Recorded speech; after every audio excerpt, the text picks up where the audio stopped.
Hey, what is up, everyone? Welcome to another episode of Comic Book Weekly. Guys, we're all here. We're a little bit late, but we did make it. And of course, I am Mike Spider Slayer from Comic Book Corner 2.0. We have Kat Comic Uno. Hello. And then, of course, we have Brant Fowler. Say hello, Brant.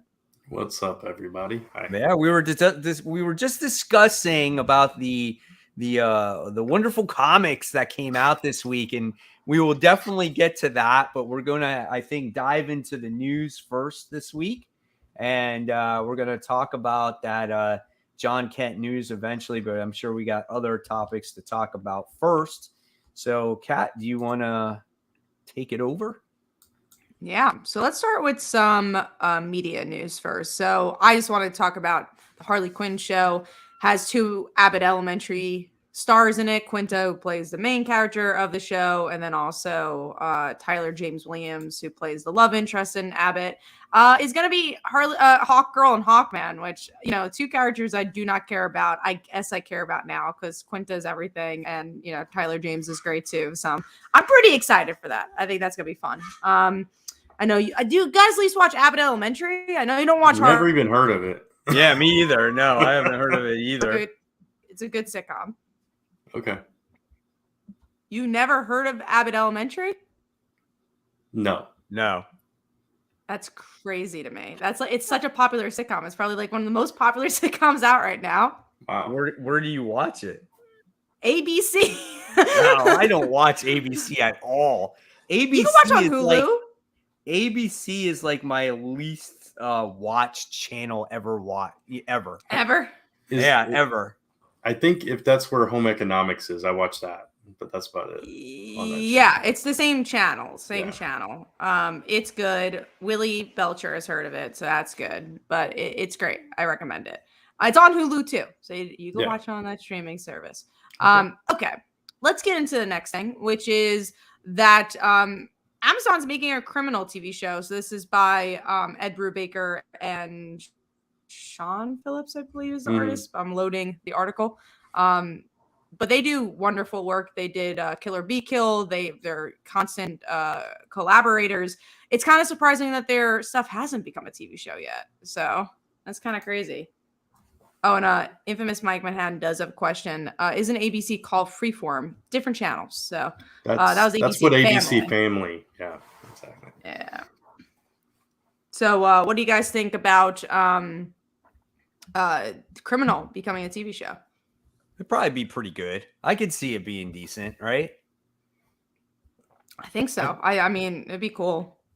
I never read Criminal, so it's been a long time, right? I mean, it's been a while. But Ed Brubaker's stuff, like some of the stuff he's done, it was really good. God, there was that one series that he did a while ago that we all liked.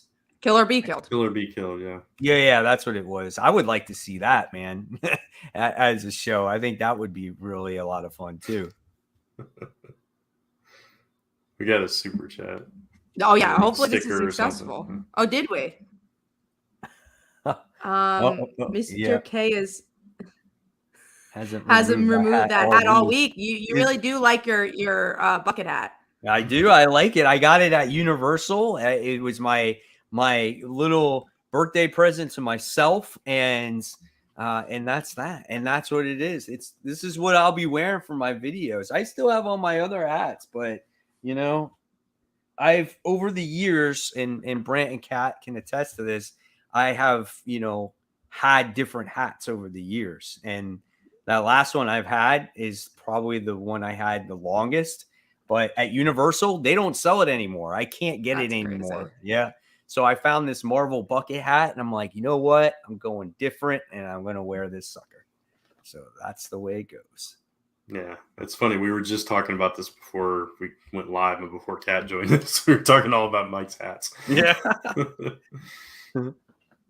Well, bucket hats are in, so the 90s are back on that way. Comeback, we actually they definitely have made a comeback. We have a couple of questions here. So Infamous Manhattan asks, have you guys read Reckless from Brubaker and Phillips? I have not, but the other one you mentioned, which was My Heroes Have Always Been Junkies, I have read. I thought that was pretty solid. I've not read either one of those. My Heroes Were Always Junkies was a graphic novel. That's the thing. They've been releasing a lot of their stuff not through single issues. So I feel like that's easily to miss their stuff, at least in the way we pick up comics. Yeah, I can't remember the last one I read by them. Probably Kill or Be Killed. I thought there was something after that I read, but maybe not. Yeah, I think that was the last single issues they did. Okay. All right, well, let's get into the next thing here, which is this was interesting. So after the DC announcements, Supergirl World of Tomorrow and Booster Gold collection sold out, which is really cool how James Gunn, I think he actually, like, after that video, he linked the books, which is why they sold out. And I mean, that's what we have to do, right? To get people into comics. I thought that was really cool. Yeah. No, I mean, it's cool that they're selling out. And I've actually seen some people that like really enjoyed Supergirl.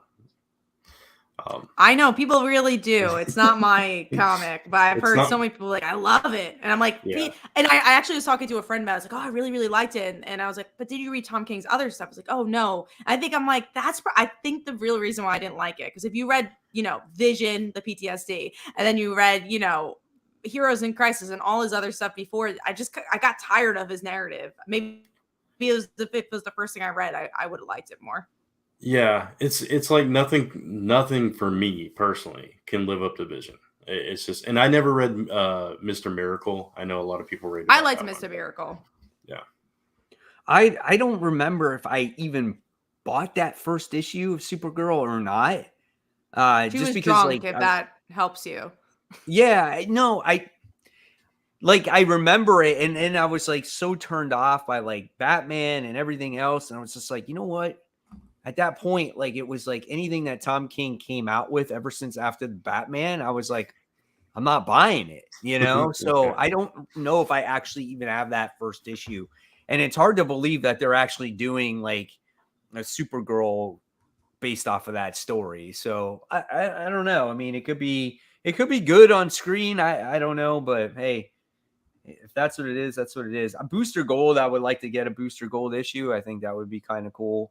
But hey, that's good. I mean, I think it's good for comics that DC is getting attention. I mean, I think one thing that we can all agree on, because a lot of people have been turned off about Marvel, Phase 4 movies. So now it's almost like, it's like DC's turn. Now they're getting all the attention and people are buying up those comic books. So any way to keep this, to keep comics going in some way, shape, or form, I think it's kind of a plus. It'd be cool though if both can go together, Yeah. No, I agree. Yeah, that's definitely good for the industry. So let's get the Serenity ads. The only Tom King book I love is Love Everlasting, but writing narrative is not like how he usually writes. I even read that first issue and I didn't love that either. I always give it a try because I'm like, oh, maybe this is the one. I think it came out through Image, that book, and I thought, oh, romance, this is something different, and it still felt exactly the same with all his other writing. I read like the first third or the first half of the Adam Strange one, and I enjoyed parts of it, but ultimately I lost interest and I never finished it. So, yeah, I read probably the same amount as you with Adam Strange, and I kind of forgot that I read it because I'm like, oh yeah, I think I did read the first 2 issues of that. All right, let's get into the news, which is not a ton. There's some stuff I wanted to talk about. So what's going on with Substack? There was an article, Popverse did kind of a breakdown of what's going on with Substack, and pretty much it's not doing well. And most creators are like, oh, wow, I thought I'd make more money off of this. And obviously the back end, I'm sure, was great. But I don't think a lot of people are subscribers for it unless you are like a certain creator. But I don't know how long this is going to last, if I'm being honest. And I think the biggest struggle is that they targeted the wrong people. If they targeted people that like made webtoons, let's say, those people are already used to like paying Patreons and they're used to reading online. They got creators that most people are used to buying through the direct market. And it's just such a weird embrace with that. Do you think like it hurt it though too, being that their stuff also just eventually comes out in the direct market, That's and then it's like, well, I'll just wait for it to come out in the direct yeah. market, Mhm. right? That's what I was gonna say too. Yeah, I think that was the one thing. It's like that's how we all viewed it. Is like, oh well, they're gonna publish through Image or IDW or Dark Horse or something, so we'll just wait for the physical version to come out and we'll get it that way. Yeah, Yeah, I think it was more of like I think like how Scott Snyder is doing it. He's doing a writing class. He's offering right. something that's not just comics. And then Yeah, James Tynion, from what I understand, he offers like merchandise that you can't get in other places. And obviously people like merchandise. If you're doing sure. that, I feel like it's a better business model than just like the comics. But Right. I just think they picked the wrong people in that regard. I really do think if you got someone who is on web comics and people are already used to reading material that way, I think it would have been a little bit of an easier. But then web comics are free, so who would want to pay for Yeah, it? exactly. It's hard. It's a hard model to get behind, but I don't know. I couldn't read the whole article. I had to sign up for a membership on Poppers to read the whole thing. Oh, I So, didn't realize that because I get a membership because I just write for them, so I didn't yeah. realize it was a membership article. Yeah. I was like, well, I can only read the first paragraph, so I got nothing to add to it. Oh But no. yeah, no, it's it was it was great for the creators though. They got a big payout, and they got some super fans obviously subscribing for that, and so and But you know what might happen though? I mean, it's just like these creators, I mean, they could do their own stuff through other independent right. avenues, or they could come back to DC or Marvel. Yeah. I feel like maybe a lot of issues of what's going on with Marvel and DC is that we're having a lack of the bigger writers out there. They've all gone off and done their own stuff, right? I Tevia asked. still Yeah, Oh, go go ahead, on. Kat. No, I'll I was just go. Yeah. I was just gonna say, I think the answer still is Kickstarter. Because it's just like the whole problem with Marvel and DC is that it's like, all right, you're not making money there, and you're still not gonna make money, especially with these movies. Like these creators get better deals when they make a independent book. The IP's bought for a TV show, they're getting all that. So it's just like, okay, well, Substack didn't work, and maybe the direct market doesn't work, but Kickstarter is always gonna work for you, especially if you're a Scott Snyder, someone who has a big name. So I personally still think that Kickstarter is the answer to that. Yeah. And I agree. Largely, right now, it's just it's much more lucrative for creators. Tevi asked, why did we need Substack? What was the end goal? Newsletters, email newsletters are like proven to be like the top marketing method, and the top way to reach an audience. And so I think it was a combination of that and the Patreon effect for writers, which there's Patreon, but it's more geared towards other arts. Some writers do well on there, but it's kind of a combination of that. It's a newsletter with a Patreon aspect to it, to where you subscribe and get early access to their works before they come out, and you get other exclusive things like the teaching that Scott Snyder does, and the merch like you mentioned, Kat. So I don't know that there was an end goal, because all these creators got paid something. They got paid to come to the platform. Yeah. So it was a chance to do something different, to get more eyes on their indie stuff. Yeah, exactly. So Tevia says, well, what happens if Kickstarter fails? That's not going to happen. I don't think that's going to happen. Is he talking about like an individual person, or is he talking about like Kickstarter in general? Yeah. I think he means the whole thing, which doesn't make any sense to me. Yeah. But you go, Brett. No, I was going to agree with both of you. It's become so big now, not just in comics either, just for various various things, games, movies, and things like that. It's like saying, how about YouTube fails? It's become such a huge platform, and there's so many users on it, and so many millions of dollars being spent every year on different projects. And it's as a backer, you're becoming part of this experience to birth this thing, to bring it into life, and you get exclusive things for that. for being a part of that. So, and as far as, like if we were talking individual campaigns, that's a whole different story. But you just retool and come back if you can, or you seek out other avenues if it doesn't work for you. So. Yeah. If that Kickstarter fails, I think there's just to figure out, well, why did it fail? And then you just make a lower goal, or you try again. Like if you fail at Kickstarter doesn't kick you off. And also Right. we're talking about big names like James Tynion or Scott Snyder. Yeah, their Kickstarter is not gonna fail, so it doesn't even matter, you know? Yeah, absolutely. And he did clarify he meant one project. So I've had projects fail. And what I've done is I've retooled, I've relaunched, or I've abandoned that and moved on to something else. It's just, not everything works, but you don't give up. Yeah. And if the creator lies, honestly, it happens so little on Kickstarter these days. It's because Kickstarter now has such a good, not algorithm, but not now. They've always had a good team where, like, if you are not fulfilling, you can't launch another Kickstarter. Right. So they're really good at seeing that. So yeah, I mentioned like how these, like, since these creators would leave Substack and then come to Marvel or come back to Marvel or DC. So it's like I kind of use like Jeff Johns as an example. He didn't do Substack, right? But he did go to Image, and then he created his own imprint over at Image. But now you see him coming back slowly to DC again to actually write. So I'm just curious if some will go to their, go back to write a particular character if they ever wanted to write, or will they just do like a Kickstarter or go to Image, I think, again, the direct market is such a weird place right now. It's just, it's really hard to make money even if you're a big creator at this point, because you're giving such different to so many people. First of all, like, depending on which publisher you're with, like, also the publisher has rights to your TV stuff. Lots, like, sometimes they'll be like, okay, we're getting this amount for your TV stuff. So if you're doing it just yourself, you get, right. I mean, it's harder to pitch for a TV show, right? But you're having IP. Kickstarter is the one place where you're pretty much getting 100% of those proceeds.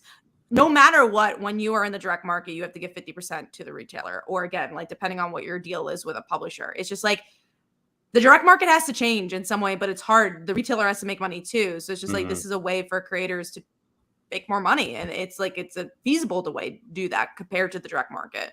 Yeah. It's, I think it's comes down to the individual and their goals. And, that's true. And like if a dream project comes on, they offer them like, I always wanted to write this, that kind of thing. Sense.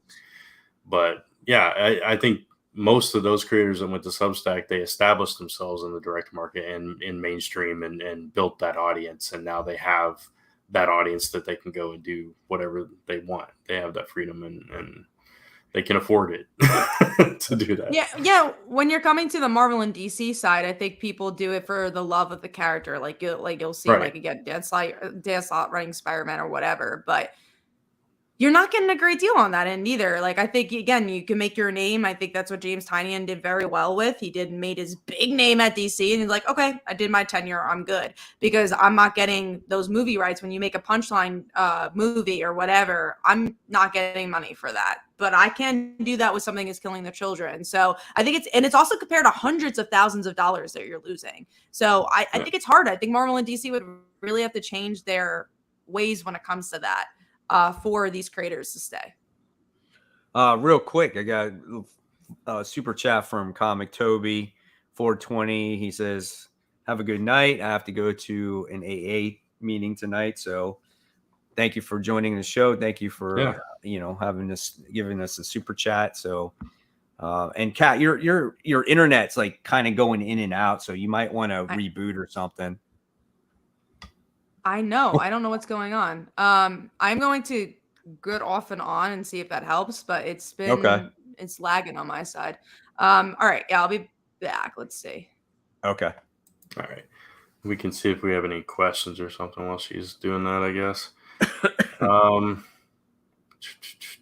Just scrolling up there. Yeah, it's all about stuff we've already talked about. So as far as I can tell. Yeah.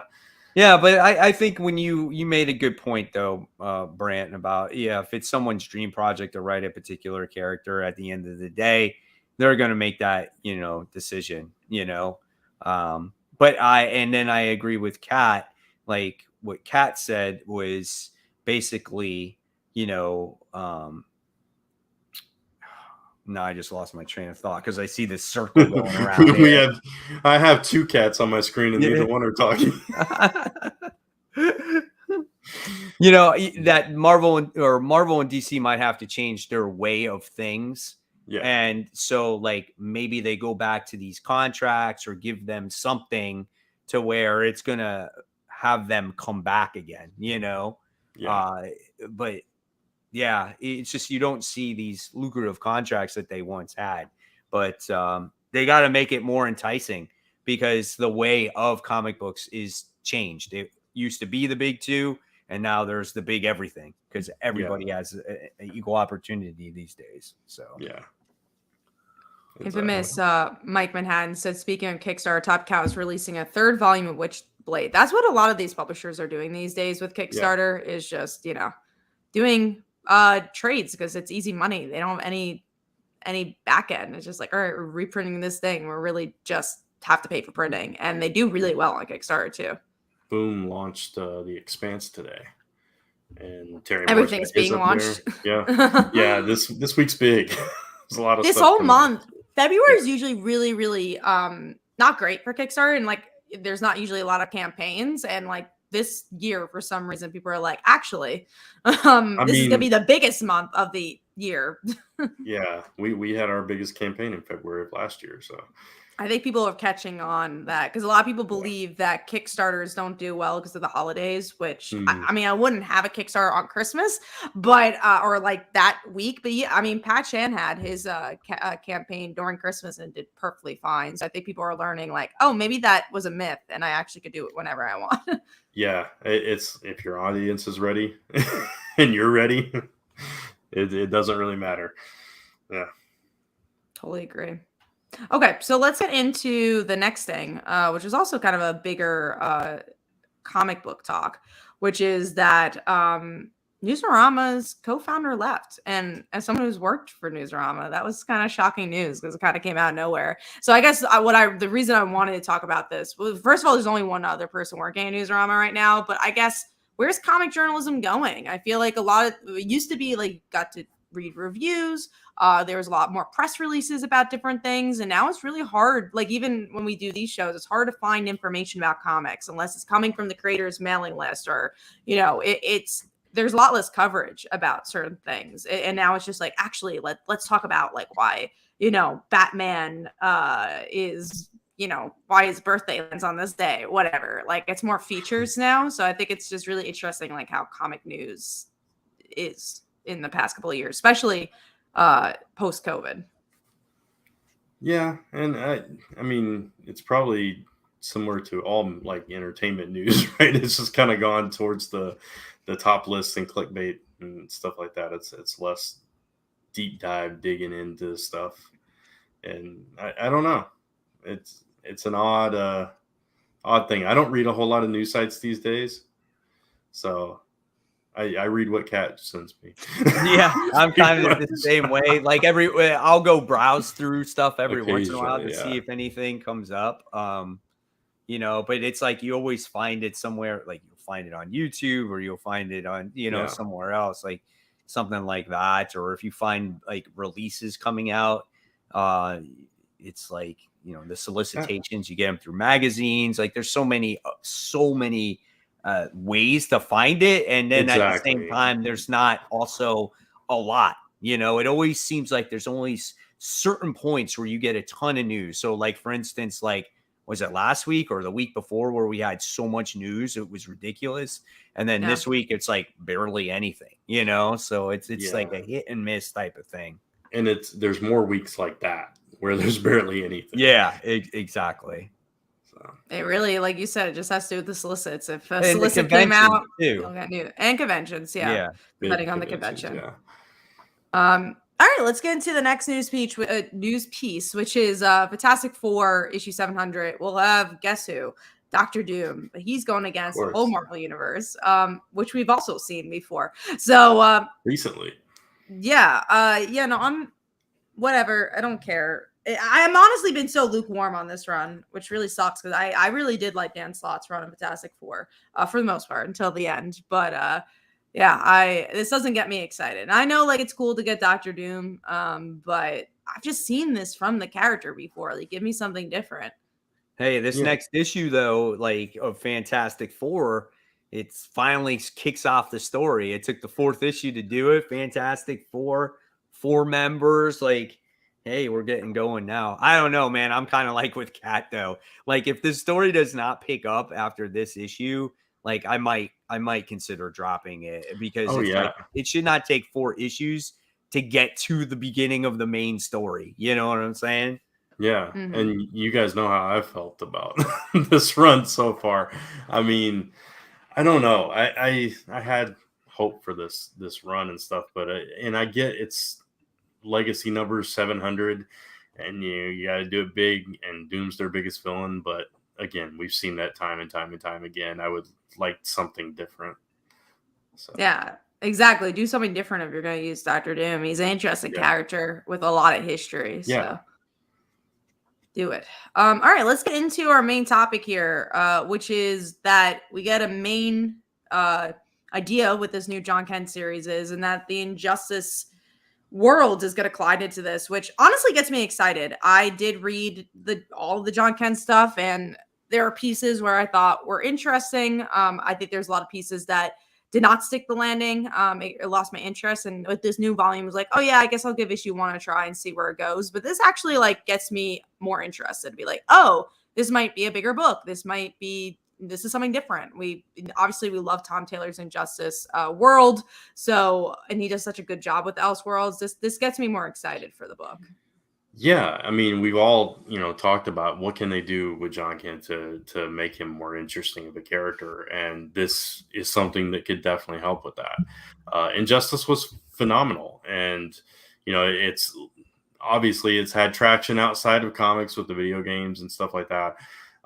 It's a big world, and like you said, Tom Taylor is really good with Elseworlds stuff. So marrying that with Jon, maybe this is the thing. Maybe this is the thing that makes him much more of an interesting character and actually takes him somewhere and does something with him aside from what we've gotten so far, which isn't a whole lot. Honestly, there hasn't been a lot of progression to the character since he's grown up. Yeah, I mean, the whole reason why I got into Tom Taylor to begin with was because of Injustice, right? Because that was like the first thing that really put him on the map. And then when you read this Elseworld book and you saw like how dark it was from that very first issue, how it made an impact, like that's how you get a first issue done, right?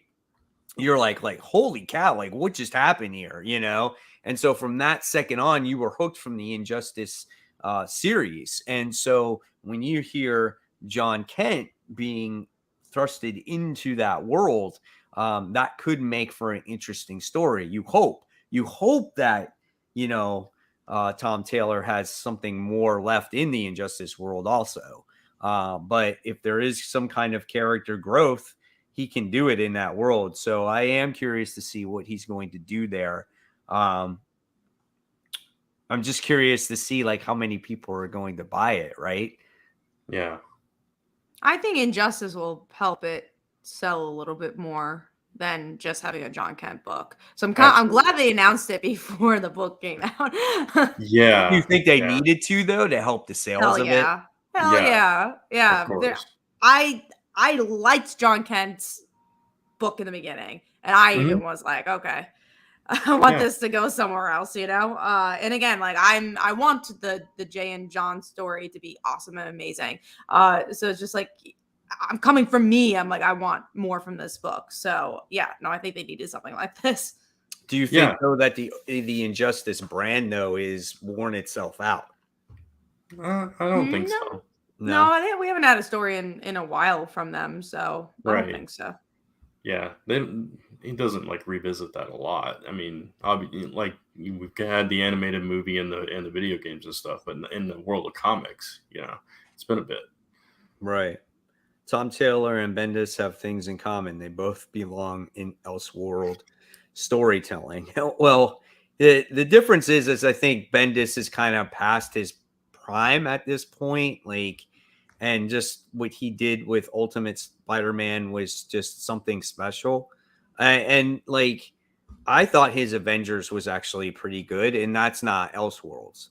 Right. So, I mean, again, it's just and it's just like Tom Taylor, maybe his best stuff isn't Elseworld stuff, but he's done other good things too. I think obviously, our hobby here is definitely opinionated, and that's okay. Like if you feel like he can only do Elseworld stuff, that's absolutely fine. We all say that we like his Nightwing, but it's drawn out, right? It's just a little bit drawn out, but it is good character beats, good emotions. It's all those different things, and but I think he's written plenty of other good stories. All New Wolverine. Yeah, I All mean, New Wolverine we was all good, love and I that, know for so. some reason people don't like that. I liked his Superior Iron Man. I thought that was really good too. I thought there was good moments in that. Yeah, and I didn't like his X-Men Red. Like I can tell you that much. I thought that story wasn't very good. But he does write good Elseworld stories. There's a lot of writers that write good Elseworld stories because your hands are not tied. You can kind of do whatever you want. So you can play in that sandbox, but I always love Tom Taylor's emotional beats. I think that's what makes a lot of his comic books for me. I agree. And it's got to be so hard, like writing those kind of characters where you have to, okay, they got to be in this event this week and you can't do that with them because they're doing this next month and that kind of thing. There's a lot of restrictions. And so it's got to be hard to craft stories around that. But at the same time, we see writers do it all the time with Nightwing. It's just, there wasn't enough progression. And Jon Kent, I don't know what, because I like the book in the beginning too, Kat. I don't know what happened with it. Honestly, it was a Nightwing thing where it just didn't go anywhere. Yeah, nothing happened. What's the plot? What's going on? Right. Like, did you ever see Superboy? Like, did you ever see John like truly battle anybody except like?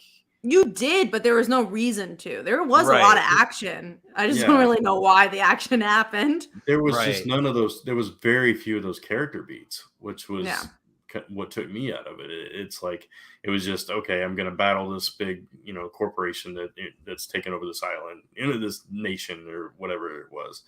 But that was it. That was like the whole thing. It was just like, let me fight this bad guy and take back this nation.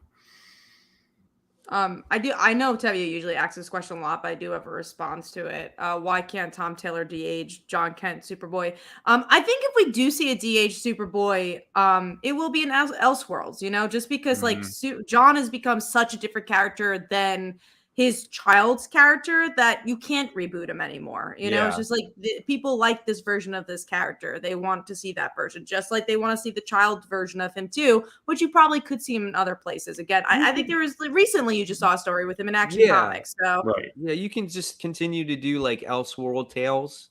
It's or easy, flashbacks. Flashback, that's what I meant to say. Like flashbacks, like very easy to be like, oh, this took place during this time, right? You can still do those types of books. Like it's endless. It's just a matter of who wants to do that storytelling there.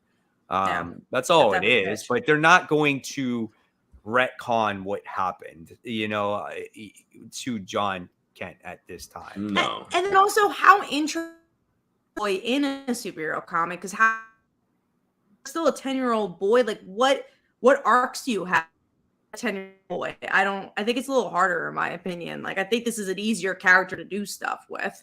Yeah, you have you have a very same story with the Super Son stuff. It's the same thing over and over again. Right. That's what I was gonna say. That's all you can really do with that character, and the stuff that they do in the Lois and Clark flashback stuff. What else can you do? Like you said, with the 10-year-old boy.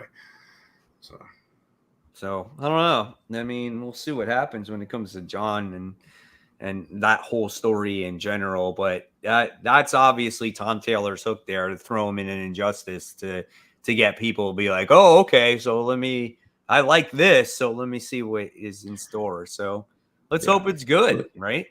Yeah, I want to clarify my statement. What can you do with the 10-year-old son of Superman specifically? Because I mean, obviously, there's a lot of stories you can tell with kids, but yeah. But not super, like you were saying before, Brand. It's like when you have a connection to such a big character. Yeah, what do you do with that? 'Cause yeah, you could like you look at the movie 8th Grade. It's a great movie. You know, middle school is a really interesting story to tell. Sure, there's a lot of things to tell with a 10-year-old boy, but in a superhero comic, I don't know, like how much he could punch like little aliens or whatever. But like Jon Kent as an adult, you're gonna do a little bit more. So Serenity says, just read Action Comics. There's a backup story with Jon Kent as a kid. Simple. And that's true. That there was that story where it took place in that time period. So like I said, you can do that stuff in there, and that's not. So again, it's just a matter of who wants to write them. Yeah, it's what's done is done though. Like Kat said, especially with the progression of what they have told with John, I don't think they're going to walk that back at all and go, de-age him and start all over again. I think that would be a disservice to the journey that he's had so far. Yeah, for sure. Better question: why has Damian barely aged in 15 years? That's like that in all comics, though. Like you can't think like that. Like you just got to look at it as these characters are like timeless. Like they don't age. You know what I'm saying? Like, and it has to do with the other Robins too. Because if you age Damian, then you have to age Tim. You got to age Dick, and then it's just like they're all different age. Just look at everybody. Just look at like Spider-Man, Peter Parker. Like the character came out how long ago? By now he would be like 100 years old. It's just like you just can't look at that way. So.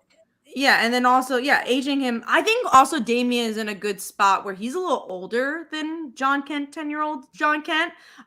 So he's a teenager. You could do a little bit more with him because of it. Yeah, and it's like I feel like they didn't know when they introduced John that this was going to be a thing and this was going to be the direction that this Superman was. I mean, we were in the New 52 at the time, right? And then they did Convergence and all that stuff, and I think maybe they painted themselves into the corner giving them a kid, and they were like, oh wait, we're really hampered by storytelling we can do with Superman if he's got a 10-year-old kid. So what do we do about that? And this is what they did. So, and look at Wally's kids. I think Tevia mentioned it is like, oh, why not play with Wally's kids? But how much do they do? And they're older too. They don't do that much, right? As individuals.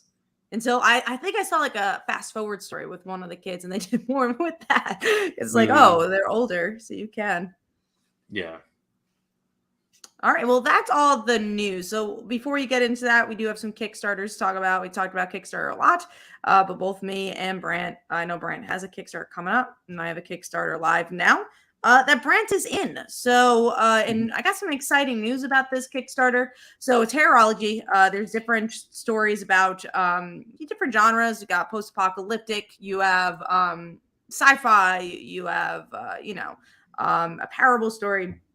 And fun, we have Sterling Gates, who's done a lot of Supergirl stuff. So he's one of the writers. And Gail Simone is doing a forward for this book. It all happened very fast, and I'm very excited about it. So if you're a DC fan, I don't think you want to miss this book. So go check it out. It's live until March 9th. And tonight at 11:59, we are picking one random backer to get special foil covers, rare foil covers from our previous campaign. So if you want some free stuff and get a chance to win something, back it in the next hour, so you could receive that and maybe be that lucky person. Yeah. And get it to read my story if you like. Exactly. If anything. Oh, we got a super chat before I go on to mine, I guess. Or do you want me to go first? We can let's read it real quick. So okay. We got it. Speaking of Sons and Superman, it's sad that Chris Kent doesn't get the same love. I feel Clark adopting a son of Zod is cool, which he was brought back. I just don't think he has enough fans, if I'm being honest. Like, he just came in he's such a cult character. Yeah. Like, most people don't know who he is. Yeah, I wouldn't know who he was except for our friend Chris talked about him a lot. I wouldn't know who he was either unless it was for Chris. Yeah, exactly. He was the biggest Superman fan out of all of us there. No. So it's just like, it is what it is. But I don't know. But you never know what goes on in these Superman comic books, especially now since Superman's kind of getting this resurgence. So, we'll see what happens, right? Yeah. But Eventually thanks so much for that super chat. Eventually they'll bring back this Odd Family. Yeah. Yeah. So let me. My Kickstarter goes live tomorrow. So it is In the Land of the Dragon issue number 2, and I'm going to share a landing page that I created that has some of the information and stuff on it. I'll drop a link to this, and you can access the pre-launch page from this. So this is the main cover. There's some of the variant covers we got. We got Federico back doing a variant cover for this one as well. Issue 1 available. Also, this is a cyberpunk fantasy series about a guy who is tasked with kidnapping a baby. Now 2 corporations are warring over the baby because it could hold the key to shifting the balance of power. And so there's some of the art from the book. But yeah, we're going live tomorrow. So if you like cyberpunk, you like fantasy, you like a lot of action, this is the book for you. So check it out tomorrow when it goes live. Awesome. Good luck to both of you. I'm sure you don't need it, though. You guys have been killing it lately. It's so funny how far you guys have come from. I remember when you guys were like first did your first Kickstarters like quite a while ago already. Yeah. And you were discouraged about it. And I had this conversation going, you guys work really hard. It's gonna pay off in the future. And now you guys are just like killing it on these Kickstarters. So and now we do like Kickstarters every month. Yeah, we do a lot. That's crazy. That's awesome, man. All right, so we're gonna dive into these comics here. Okay, so we are. I agreed with Kat and Brant here, and I said this in my after the poll video and in my Worthy Ones video. This is literally the worst week of comics that I have read, and I could not tell you how long.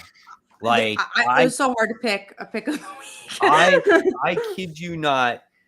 I have a 5 that I do like, maybe 6, and but nothing here was like a 5-star book. Nothing was a 4-star book. Huh?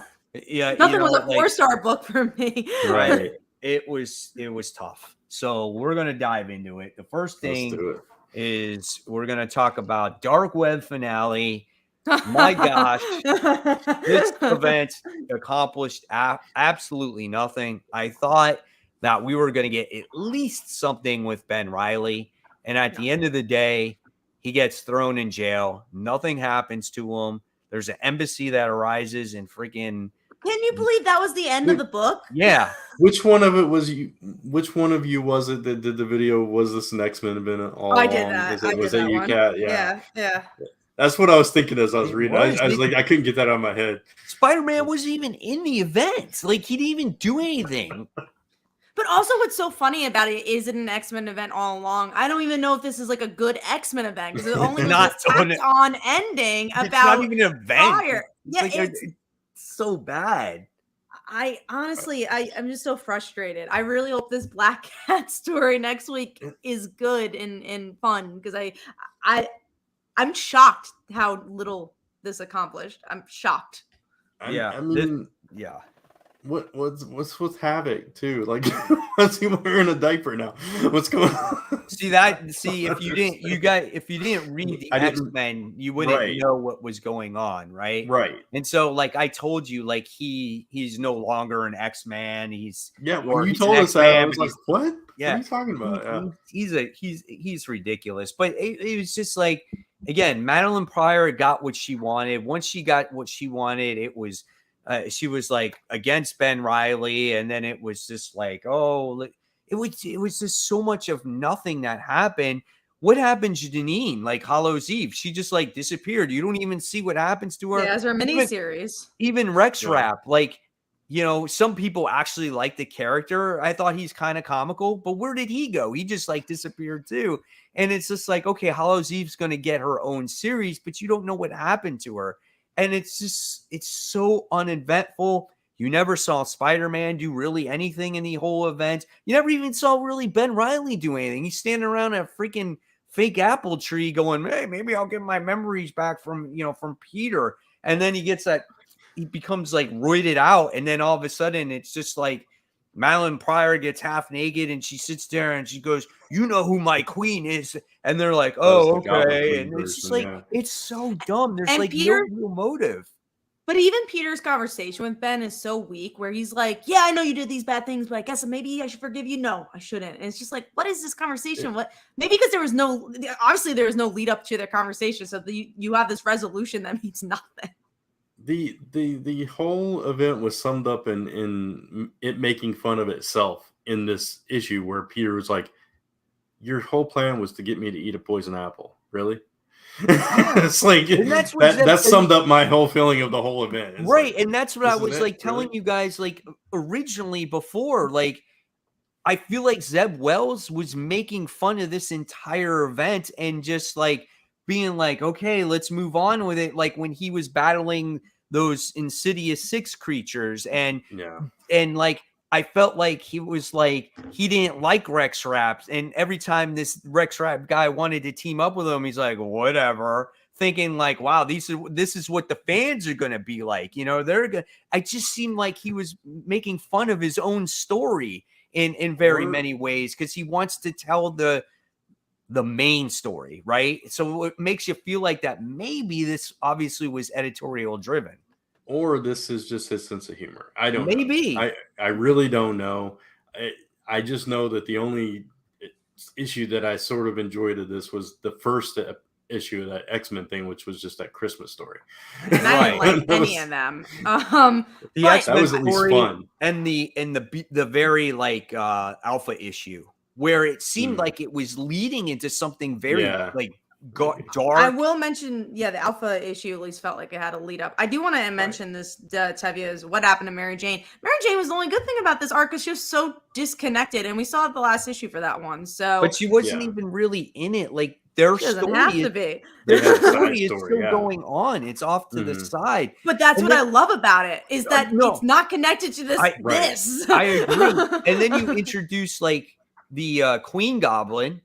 And she wasn't even in the event either, which you kind of thought that she was going to be in it. She's a little bit in Norman Osborn's story in the Gold Goblin side of things, but she was even in the main event. The only thing you see Gold Goblin is he's in one panel that shows up with freaking Miss Marvel just to be like, hey, we were in the event, guys. Hey, I'm showing myself in the panel here, So, oh my God. This could have been a story arc. It did not have to be a crossover event or anything like that. Yeah. Or it didn't have to be a story. But they had to redeem Madeline somehow, Kat. Sure. In Spider-Man. And have Limbo. Yeah. We had the question from Tevia. He's asking about Eddie Brock in the event. So it's, I mean, they joked about this too. It was like, didn't we have Venom here? No, we don't know. Is the answer. He was in it, and then he changed into his future self, Bedlam. Right? And then Madeline Pryor took him back, but then he disappeared at the end. Like you don't really know what happened to him either. So yeah, this was a tough event, man. This was so many. It was just there. It just existed to exist, and it was nothing that needed to happen. That's unfortunate. It's sad. And if you're watching this and you enjoyed it and you love this and it's like your favorite event, good. Well, that's great. I'm glad you enjoyed it. Unfortunately, obviously we did not. Exactly. And when I did my review on this particular event as a whole in the last couple issues, I pulled out a stack of trades and I said, okay, if you read this event and you think this was good, that's fine. But if you want to read some good, Spider-Man stories or events, I gave people a list of books that they could read. Because there are so many good events. There's so many great stories. The beginning, middle, and end. Yeah. And I just feel like if you don't read those stories, you're missing out on some great Spider-Man books and why we all fell in love with the character to begin with. Yeah, I'll say this as a Ben Reilly fan, as someone that loved Scarlet Spider like so much. I think we don't need to see Ben for a while because every time he comes back, we get some kind of story like this. That's just not... Yeah. It's like he's cursed, right? Yeah, it's exactly. Just like, oh man, Ben's back, and then it's like the worst stories that come out of it. You know? They don't know what to do with him, and that's fine. Exactly. You don't need to use Ben Reilly, Right? Like you said. Yeah, I think the only way that fans are ever gonna like Ben again is if he is Scarlet Spider again with the hoodie and all. And so just go tell those stories like they did that miniseries that Mike and I read. Just do that. Leave them alone in the main continuity. Yep, absolutely. Mr. Negative. This event was awful. Wish I stopped reading with this arc to come back after it. Well, you know, starting in issue 19 and 20 now, you're going to get a story from Joe Kelly and Terry Dotson. So you're going to get Zeb Wells that actually took a break for 2 issues, and you're going to have a fun Black Cat and Peter story, which I think could be something, a palate cleanser, you know, for people to enjoy. Yep. All right. So let's move on here. We're going to talk about the Flash 1 Minute War Special, issue 1. So this isn't really, I guess, move the story along, but you get different little pieces of different characters that are dealing with the 1 minute war. And then you also get the history, or I should say not the history, but like the background, of what's going on, like who with the fraction. And like how what the Empress is and how she married the guy and all that other stuff, and how kind of their motivation. And I like that. I like that story. That was really good. I like the Godspeed story. I thought that was good too. I don't know who's the Avery girl. So she's from like the New 52. She's like a newer character from what I remember. She was from Williamson's run. Was she? Girl with powers. Yeah. I kind of remember her. Yeah, now that you mention it. Gotcha. And what I think was interesting about this book, and I think, look, as someone who's not a hardcore Flash fan, I didn't love this book, but I didn't hate it. I actually liked it. I think, like you said, Mike, you have background story about the villain, and then also it's characters that are not actually really in the event. So you are truly getting these short stories that you wouldn't be able to get in the event. It's a perfect tie-in in that regard. There's no story that's bad. It kind of goes quickly. It does the job, which was nice. I thought this was a good way to do a tie-in issue too, because it's like you don't need to read this to enjoy the event, or in the main book. But if you did want a little bit more backstory, if you did want to read stories with these other characters that aren't in that main event, then you get that, and you get decent stories of them. So I enjoyed it. I think the only thing that's difficult is, again, it goes back to, I'm not a hardcore Flash fan. So I'm like, do I really care about this Avery person? No. And am I really caring about Jay? No. So there's no story I loved, but I'm like, this book makes sense to me though. Yeah. But see, I was interested, even though like I'm not into all the Flash lore and everything, I was still entertained by it. Yeah. I want to say the only story that I kind of was like, where I really didn't care was that very last story where you had like the Gold Beetle character and I actually liked that one. I thought it was cute. I was just like, I don't know. I thought I didn't really like the artwork all that much. And I felt like it dealt with something in the future, you know? So I was like, it was Jay grown up. It was right. That's Wally's kid. Yeah. It was, So I know, I thought that one was okay, but I liked all the other stories better. So, but it was a fine book. I enjoyed reading it. You know, compared to a lot of the other books that came out this week, I was like, well, this is pretty good. So I was like, fine. All right. So let's see. We got Parker Luck here. Says, hey guys, how's it fascinating lighting tonight?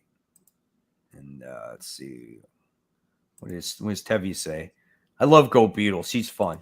So she's from, I forget where she's from, a recent run. Yeah, I don't remember what story it was either. It might be Flash. No, I don't know. Maybe it was. I don't remember. I know she popped up recently in something. Let's see, first appearance. Not in Young Justice. Not doing that. Appeared in Future State Suicide Squad. There you go. So it's Future State. She appeared in. I think which was so it was written by Jeremy Adams. So not as recent as I thought, but yeah, okay. Mm-hmm. Okay, so we're gonna move on to Image book this week, Blood Tree issue 1. I wasn't gonna pick this up, and then I did because it was new number 1, and I remember Kat talking about it, and it was Peter J. Tomasi, and I like Peter J. Tomasi. And I didn't mention this in my review. I really like Peter J. Tomasi's writing, Mm-hmm. so I thought that this for me was going to be good, and unfortunately, this was not so good. This was like a generic Law and Order episode. So I thought I was reading an issue 10. I was like, did I miss 5 issues? I'm just so glad I'm not the only one, because I was scared I was going to be the only one that did not like this book. And I thought the art was kind of weak for this too. I was like, oh man. My biggest issue though was the partners, the detectives themselves. Mm-hmm. Like they didn't have chemistry. They had no chemistry with each other. And it's just like, all of a sudden, this person falls from the sky that has angel wings, and they're like, "Oh, let's investigate." And it's so boring. It's just like, oh my God, it was like pulling teeth. My issue with it was it's nothing I haven't seen before. Like some of the elements of this you could see in the first season of True Detective. Some of this you could see in what was the other one? Mindhunter. In the last season with the kid. The kid having like serial killer tendencies and stuff like that. It was just stuff I've seen in other crime shows and read in other crime books, and it just didn't feel like anything new to me, unfortunately. Yeah, the only thing I liked was the little kid who was like infatuated with like dead animals.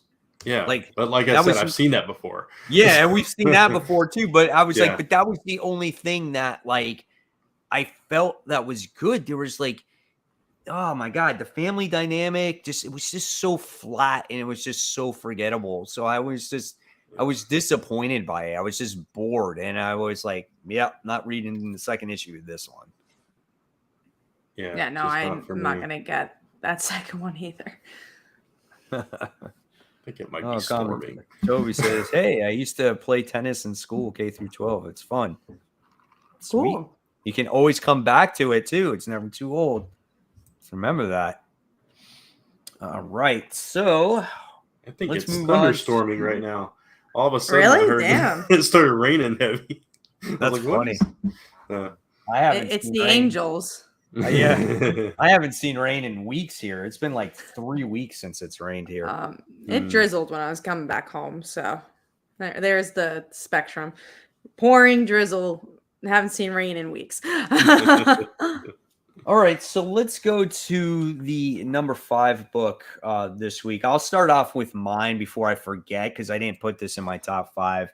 And this was Where Monsters Lie. This is from Dark Horse. Dark Horse came out with this.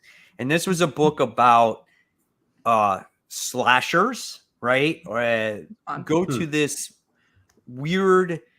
It's like where they live, this community, and they're protected from the police and all these other things. And one of these slashers does one of these crazy crimes, and he winds up killing a kid.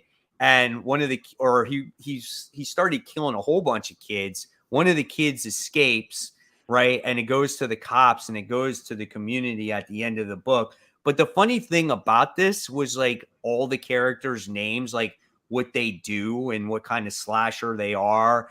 And it was just like, it was comedic. It was like hilarious. And I found it different. And that's what I liked about it. My only issue is like, it kind of took a little while to get where it needed to get to.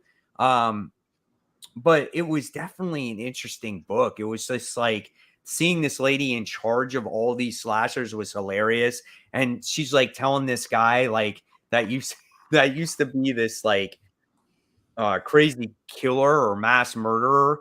He was just like, he found his way in gardening and stuff like that. It was just so weird. And then she's telling another guy to be like, make sure you take in your trash cans or you're going to get fined. And it's just weird that way. But I enjoyed it. I thought it was a good book. It was something different. And yeah, you know, I'll probably check out the second issue and see where it goes. Nice. I'm glad you enjoyed it. It was definitely different.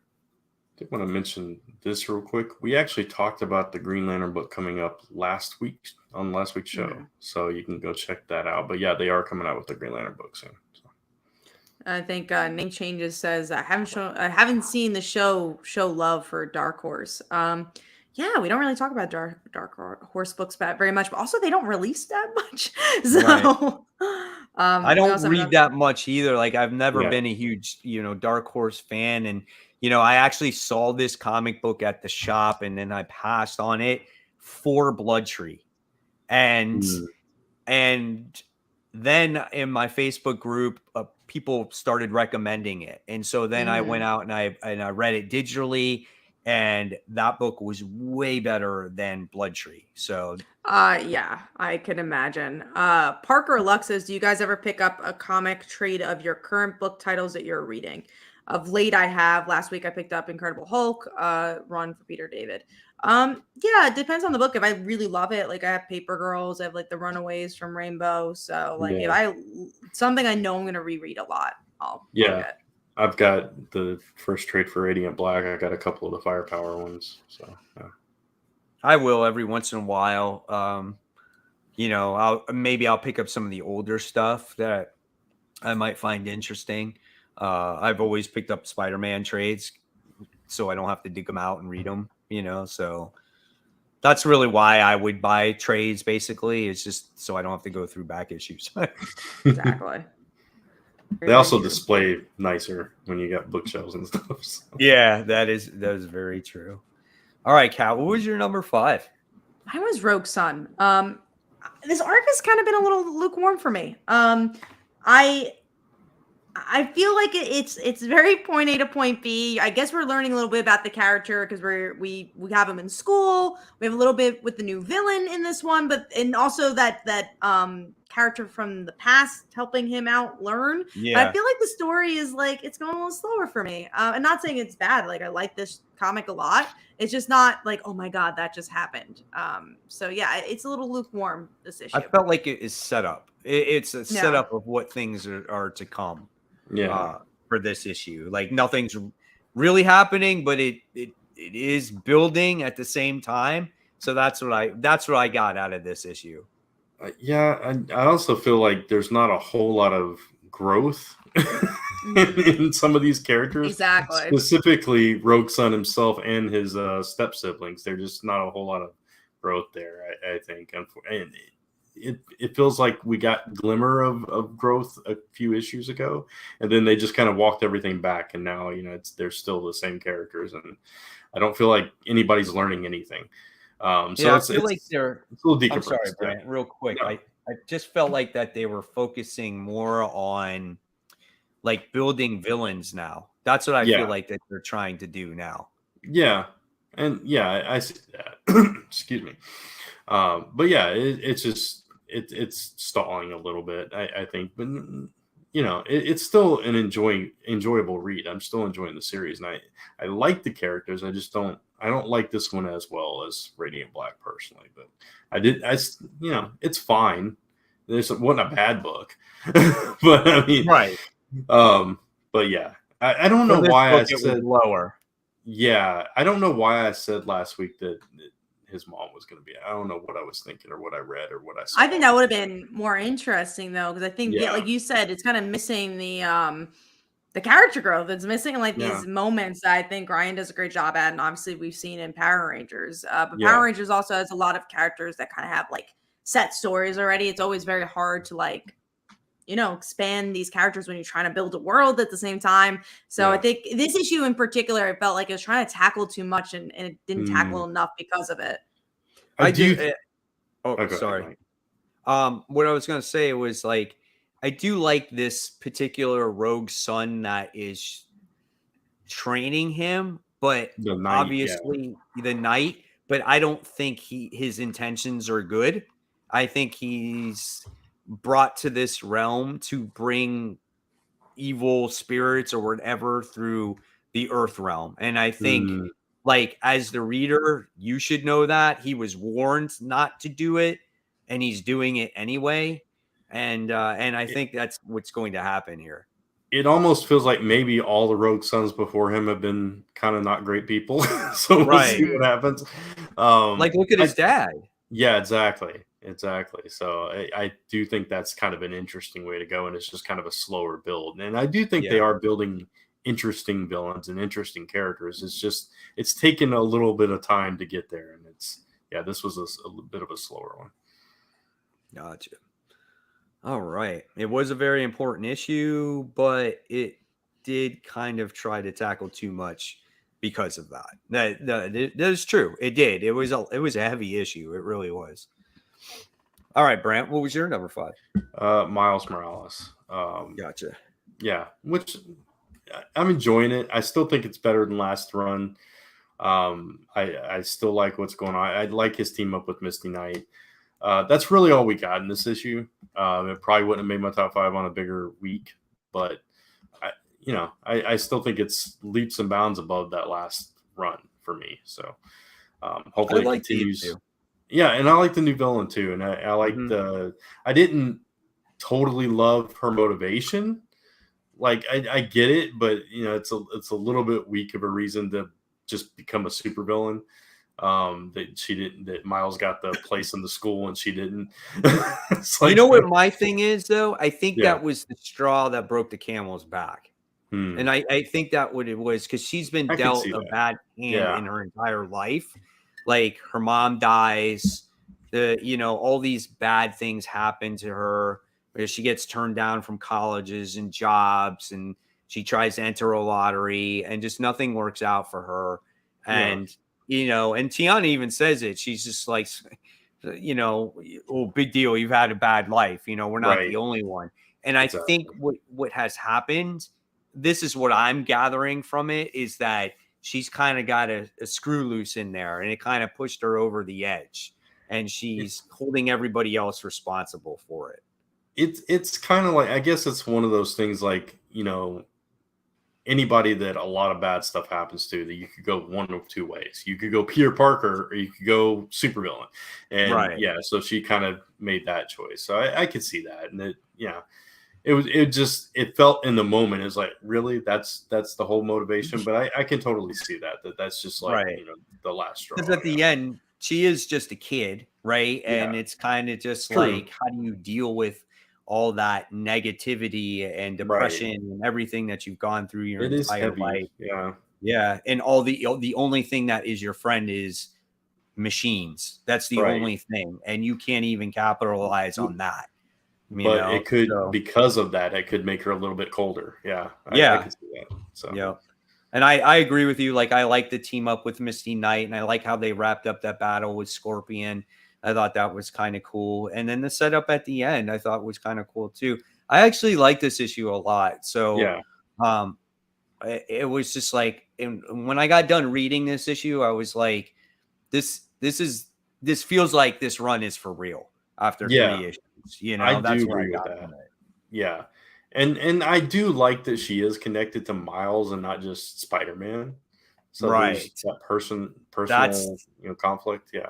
That's a key thing. And I feel like then, Cody Ziegler's trying to do something different. And this goes back to this comment right here.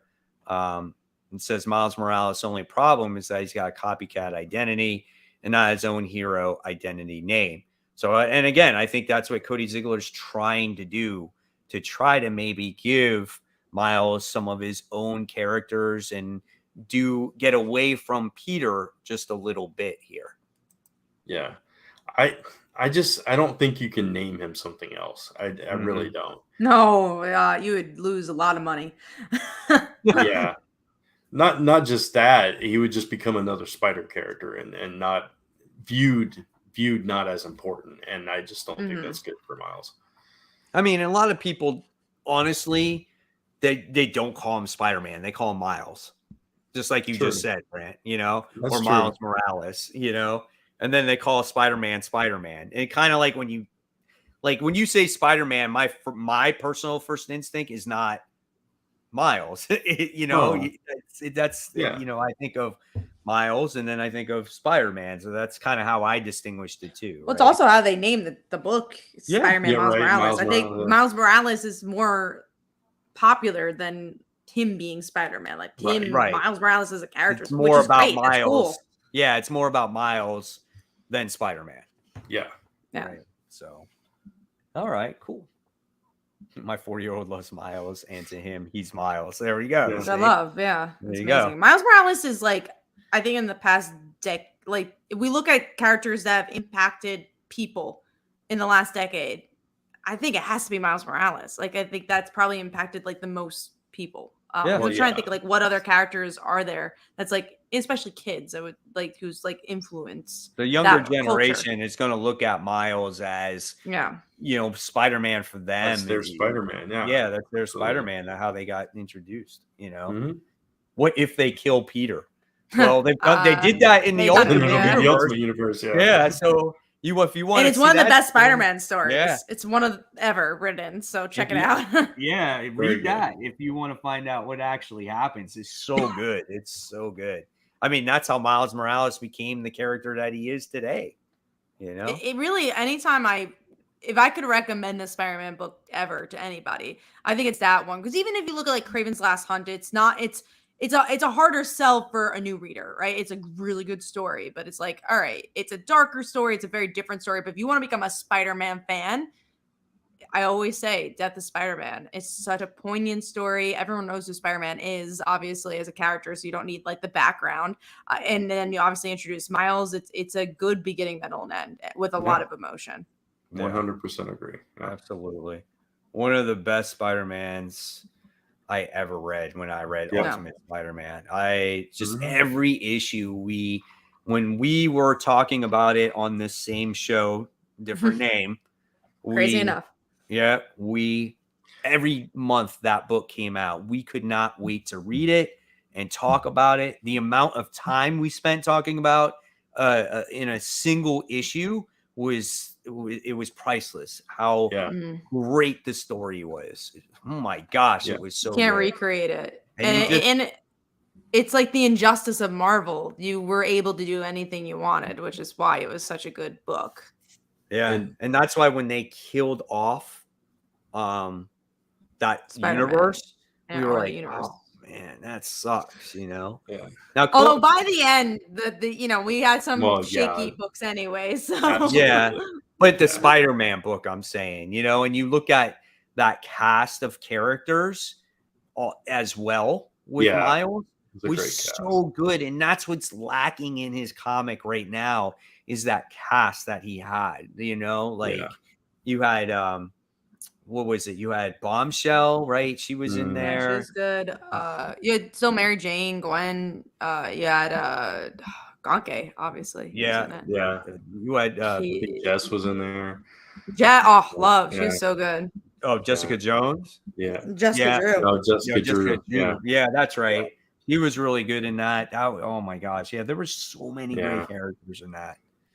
Comic Toby points out Spider-Man 700. You know what? He's right about that though. Spider-Man issue 700 was solid. That was when Spider-Man died and Dr. Octopus took over his body as he was falling from the building. Yeah. It's a memorable story, but there's memorable moments in 700. I think Death of Spider-Man is a memorable issue. Yeah. I can't tell you anything else that happened in issue 700. Well, 700, that was that whole story with them. He's trying to get his body back and everything else. And that was that whole lead up until kicked off Superior Spider-Man. Yeah. So that's when Dr. Octopus was dying and he was trying to figure out what did he need to do to live. And that was a huge buildup to that final issue. And then it's just like, boom, he's dead. And that's it. Right. And you're just like, what the hell, Yeah. But to Kat's point, I remember Superior Spider-Man more than I remember that specific issue. Exactly. Gotcha. Yeah. Because I feel like all of those adventures inform me of that issue more than that. Like again, Death of Spider-Man is like that whole issue. I don't need Miles's adventures to know that was a good issue. Right. Yeah. Since you brought that up, Mike, I'll just throw this out there that this Saturday is the 9-year anniversary of Comic Frontline / crazy. Comic Book Weekly. So yeah, we were on another channel before that, so that tells you how long we've been doing this. Oh God, man. Yeah, we have been together for a very long time. And Jeez. comics have changed a lot since, you know. Yep, absolutely. It's crazy. I still have our pull list. Like the man. amount we buy, I think has changed. What did we start on? Was it Chris's channel? Yeah, I think so. And then we went to Dark Avenger Inc. Oh, Or maybe it was always Dark Avenger Inc. I don't remember, but I feel like Chris's channel was like a few episodes. It was on Chris's channel for the first like 2 or 3, and then it went to Dark Avenger Inc., I think. Yeah, and then we did Comic Frontline. Right. And then this, right? Yeah. Now it's Comic Book Weekly. Jeez, man. You were just talking about Dark Horse Comics as a on read for each of you. Mike, on your upcoming comic releases, you talked about Masters of the Universe. Masters of the Universe, Multiverse Universe sounds so awesome. Are you picking it up? Yes, I am picking it up. I saw it on there, and I'm like, I'm an 80s kid. I have to try out. I'm picking it up too. Yeah. That first issue. Now it's a multiverse book, though. That's kind of the only thing where I'm like, oh man, it's a multiverse, but I'm gonna try it out and see what it's about. So yeah, I'm gonna try it. See exactly. So I always try Masters of the Universe stuff. So yeah. All right. So let's move on. Bloodline, Daughter of Blade, issue 1. Brant didn't even bother picking it up. You're like, am I getting this one? It's fine. I don't think you missed much. Yeah, exactly. Because it's not bad. I think there's a story there somewhat. I think she was a somewhat interesting character. She's doesn't know her dad's blade. So I'm like, all right, there's some mystery there. The art it's just such middle of the road. I might get issue 2, but it's just not. It's I'm like right there with you. It's a lot like a lot of issue 1s from Marvel, where it's like, okay, this is the story they're telling, but it's like, what makes this stand out? And it just doesn't. What made you like her? There wasn't anything there that made you like her, right? She was a confused girl, wasn't sure. She's getting these powers. Kind of reminded me of like Teen Wolf, right? She's going through changes, and it's just like since she's testing out her abilities at nighttime, and then she winds up getting attacked, and then she has this whole conversation with her mom. And so it was very slow in that way. You know what I'm saying? And then she has a new friend there's this new person that comes to school. She goes to the house, and then they're fighting each other. And it's like, is she vampire? Is she a vampire hunter? Like, who is this chick? And then you get Blade at like the very last page. And it was just like, it's like, am I going to pick up the next issue? Is there a reason to pick up the next issue? Right? I think if it's a week like this where I'm not getting a lot of comics, I'll get issue 2. But like, yeah, you said it's like, oh, there's no push to it. And even the art, it just felt very simple. Yeah, and I wanted to like the character more than I did. And again, it's not a bad book. And I think that's what makes it so tough. It just it's just like, it's a brand new character. And they should do a better job at making you care for her. It should not be okay. It should be good. It should be great, you know? I mean, this is the Daughter of Blade. Blade's a pretty badass character. And you get this girl where we're learning about how she played baseball. Like, okay. Like, I don't care about that, right? I think her relationship with her mom was interesting. I think that's important. Yeah. And I thought it was interesting that like she's getting into trouble, but she's still very close to her mom. And I was just like, oh, that's interesting. You don't really get to see that side. I guess usually it's like teenage. It's not cliche, which was interesting. Like, it's not a cliche book, but that doesn't also mean it's not erratic. I still want more from the character. So we'll see if I get issue 2, but I don't know if it's really pulling me. So Brant, you didn't miss anything. It's only like 5 issues though, right? Oh, then that's not too bad. Maybe I don't know. Well, again, depends on the week. Yeah, that's true. Okay. Lazarus Planet Legends Reborn. Which book was this? I don't even remember reading. This is Firestorm's in it, I think. The Question. Nightwing. Question. Raven. Yeah, Raven and Beast Boy. You know, it's like all the others. I did not pick this one up. I forgot. That's okay. You're good. You're good. Nothing too extraordinary happens. No. I mean, I think a couple of the stories were fine, but nothing. So That there's you needed to read. still nothing Yeah, that. Yeah. right. It was the question. You know, Renee Montoya. It was just a typical question story. Beast Boy and Raven. Firestorm does have a cliffhanger though. Firestorm Yeah. had that Stein was dead, so I was like, okay, at least that's probably going to continue somewhere else. Firestorm was decent. Yeah, that's that one and the question I liked. The other two is like, Same. okay, whatever. Yeah. No, So same. it was just a Raven and Beast Boy fighting Trigon. Okay. Well, it's not like we've never seen that before. Right. And I don't. And the Nightwing one was just some random kid that got powers in Gotham, and that's going to continue somewhere else. We got enough Nightwing stories. We're good. Yeah, And that was another Nightwing story. Exactly. I think the only reason this would be worth it if you love Firestorm. If you are a hardcore Firestorm fan or a hardcore Question fan. Yeah, and it was like classic, you know, it was Ronnie and Stein, so it was classic Firestorm. So it was decent. All right. Let's move on to number 4. What did it say? Worst Lazarus Planet book so far, in my opinion. That's pretty bad because they have not been great to begin with. So no. Kat, what was your number 4? Flash. 1 Minute War. We already talked about it. All right. And Brant, what's yours? Moon Knight issue 20. Moon Knight. Okay. Yeah. I mean, it's that kind of week, man. No, I still enjoy the Moon Knight book. It's one of the I don't know. I think it's been a decent run of the series. I mean, it's Jed McKay. I like that thread of thought. Is like I'm enjoying it. Well, you know, I don't know. I don't think a lot of people are talking about Moon Knight, right? But I enjoy the book. And you know, it's got a speaking of Blade's in it. He's popped in and he's cashing in a favor that, you know, Blade owes the Moon Knight, the Khonshu or whatever, the Moon Knight god or whatever. So that's going to come into play in the future. Getting a lot of Blade everywhere. But, you know, he's been fighting vampires for a while, this entire run. So it's, you know, and he's finally like got some intel on this issue and making some moves against the Vampire Nation and whatnot. So I enjoy it, so that's all I can say. Really, hey, I guess that's what matters, right? I feel like you're enjoying it is kind of like I enjoy it, but it's on a typical week. It's not going to meet my top 5, but it's not going to be. It's still going to be an enjoyable read for me. It's still you still like reading. It's the best Moon Knight I've ever read, so I'm not a big Moon Knight fan. So you know, there you go. All right, cool. My number 4 is a book we already talked about. And it was Rogue Sun.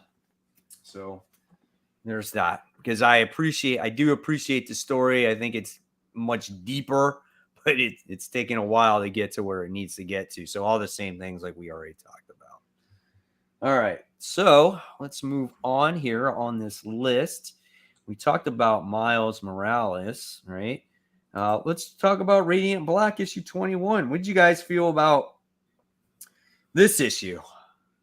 I thought it was solid because I like Nathan and Marshall's relationship, and we got more of that, and we got to see their team dynamic and them work together. Is it the best Radiant Black issue? No, but I had a fun time with it. I felt it was the same way. It was kind of like more setup for what's to come. It felt like a very similar as Rogue Sun, right? Just that there was a little bit more action in this issue. There's also more character work because there's one through line of what's going on in this. What I was intrigued in was the power set, though. Like they're struggling holding on to the Radiant Black power. So I found that intriguing, right? So that's what I got out of it there. Yeah, I would have liked to have seen them like practice a little bit more before they're just like going after a supervillain and trying to figure it out on the fly, but I guess they didn't have that kind of time. But yeah, I like that too. I like that they're trying to figure that out, and there was some comedy in this with the postal service and that whole thing. So I appreciated that, and a lot of character stuff between Marshall and Nathan, which I always like, and I actually like that Nathan tried to talk to Shift and not just take him in. Is like, let's try to hash this out. And then you get some more insight into like his thinking, and he knows more than he's letting on. And I thought that was an interesting thread too. So yeah, it's always a pretty good book. There's issues that are obviously much better, in my opinion. And but I like them that they're sharing the power. Like, I didn't see that coming, right? I always thought, one is going to be, radiant black, and the other one's going to be jealous, and the relationship is going to break. And it's kind of cool how they're both the hero right now. And obviously, they kind of balance each other out, where Marshall seemed to be like the darker one in the beginning, but now that he has his friend by his side, it seems like they help each other out, which I can appreciate. Yeah, they really, like you said, balance each other out really well. And what I really like that the book does is it doesn't go the obvious direction. Since day one, it's always kind of, let's just you think you're going here, and we'll just like sidestep just a little bit and take you here instead. And I like that. I like that the book does that. Yeah, absolutely. All right, let's see. Where are we at now? 3. We're at 3, right? Okay. Mm-hmm. So let's go with you, Kat. What's your number 3? Mine is Scarlet Witch. I will say I'm not getting the next issue, but it's just that type of week. But I thought the artwork was good. I liked her relationship with Viv, but I think it is so inside baseball. You have to love Scarlet Witch to like this book. It is not for people who are casual fans of Scarlet Witch. And I think that was what was really hard to read with this book, but I still enjoyed it. I just don't know if I need more of it. I enjoyed it, and I will continue reading it, and I really want to know where Darcy's story is going. I do think if you don't like the magic side of Marvel, though, that this one's going to start losing people. I really do like Scarlet Witch a lot, so again, that works in my favor, and I like Darcy as a character too. So, but I could see like you might dropping off of this if it gets too magic heavy. It's dropping after this issue. I'm with Kat on this. I kind of figured that. Yeah. Like, I wanted more of a Viv story, not another one and done story. Yeah, which seems like what it's going to keep doing. Yeah, right. And that's what I got out of it. I'm like, oh man, it's another one and done. And I'm just like, especially with Viv, I wanted more of her. Like, she's such a cool character. What I wanted Viv to be is I was hoping that they were going to make her a supporting character and not the one thing. And I was like, which is why I got this issue, because I was like, oh, cool. She's might be a really important character, like you said. Right. It's like one issue. And I wanted more Darcy in this too. And I'm just like, man, hopefully Darcy's not going to be this character that just shows up randomly here or there, Right. And so I was disappointed with that. And by the time I got to the end of it, I was just like, oh, look how easy it is for Scarlet Witch to defeat Dream Queen. I'm like, this was like a nothing thing for her. And I was like, this is just something that I don't think I'm going to continue to read in the long term. Yeah. And not a bad book. I just think it's just not us as an audience, Right. Yeah. Exactly. All right. So let's see. That was number. Oh no, we just got done. Mine. Yeah. That was your 3. Just my number 3. So okay, I look at it on the list and I'm like, oh look, it's still on the list to talk about. What was yours, Brant? Rogue Sun. So we already talked about it. Okay. All right. And then mine was actually The Flash. So the 1 Minute War book. All right. So now we move on to let's see. Talked about Scarlet Witch. We talked about Rogue Sun. So we're just going to jump into number 2. What was yours, Brant? Mine was Flash. How about you, Kat? Mine was Bloodline. That weirdly enough. That's so it's that week, man. Okay. I gave that 3 stars, and then it's number 2 on my list. All right, so you guys, my number 2 was Savage Dragon. No. Okay. Issue 263. This you book have has not talked about that book in a while. Yeah. Okay. In 6 months, at least. right? Wow. That's So I why. had no idea what the hell was going on. However, it was a pretty easy comic to read. There wasn't any like real nudity or anything in this book. That's what happened in this issue. Was there was this character by the name of Mako. I know I'm just going to show you the cover. He's a shark. Yeah. Okay, he's like a shark guy. He was in the And cartoon. so it is a issue where the Savage Dragon family goes to the beach, and the kids are like, "Oh, we want to play, we want to go out." And the mom's like, "Yeah, go out and play, go have fun." And then all of a sudden they get attacked. It's just like Jaws. They get attacked in the ocean by this Mako guy, and there's this big, huge fight. There's this kid gets torn apart in the comic, and it's just like it's so intense, and everyone's getting eaten and blown up, and then all of a sudden, like last page, you see them wake up in the hospital, and you're like, dude, what the hell happened? So you're like all into this, and they're all in the hospital, and then one kid is missing, and you don't know where the kid's at, and that's kind of like how the issue ended. So I really liked it because it had me like really, it was a really good page turner. There was good action in it. And it was probably the best Savage Dragon issue that I've read, and I couldn't tell you how long. And I had a lot of fun with it. So that's why I was like, man, could this actually be my number one comic? But it wasn't. So I was pleasantly surprised by it. So yeah, again, that tells you what type of week that it was. It was. Can you pop that comment back up, Cad? The BDG comics? Yes. The funny thing about that is exactly the opposite of my top 5. That's so funny. That's crazy. Bizarro right there. Yeah. My Radiant Black was like number 6 for me, right? And then I said Rogue Sun was like number 4.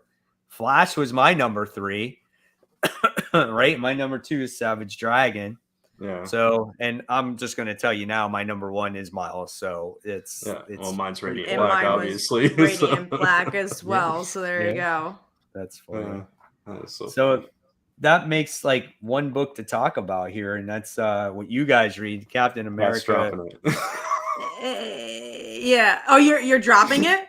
No, I said Cat's dropping it. Maybe. No, I'm okay, going to continue to read it until this event, but I'm not loving it. Yeah, no, I didn't. This is an action issue building up to MODOK, and I'm like, whatever. This was the weakest issue of the run, I felt. Yeah, so it was pretty boring. Yeah, it was pretty boring, and I don't love MODOK, at least not the comical version of MODOK. Yeah, that's funny on occasion, but this MODOK, and it's like MODOK with a C, not with a K, so it's a different version of MODOK too. So it's, yeah, I didn't love this issue either. No, it's just kind of there. I do want to give it a shot into like if I really like I'm been enjoying it enough. It hasn't been a top 5 book, but I like the art. I think it's still an interesting book. But if I don't love or like it after the big event, which we are leading into, I probably will say goodbye to Captain America. But it's been an okay book. Yeah, I think it had a really solid start, but when it got into this leg of it, it's gotten a little bit weaker issue by issue, and I was hoping Emma Frost would stick around a little bit longer. Yeah, he definitely was a better part. Yeah, exactly. So, a comment here says people still read Savage Dragon. I'm impressed. I'm probably like one of 10 people maybe that still read this book.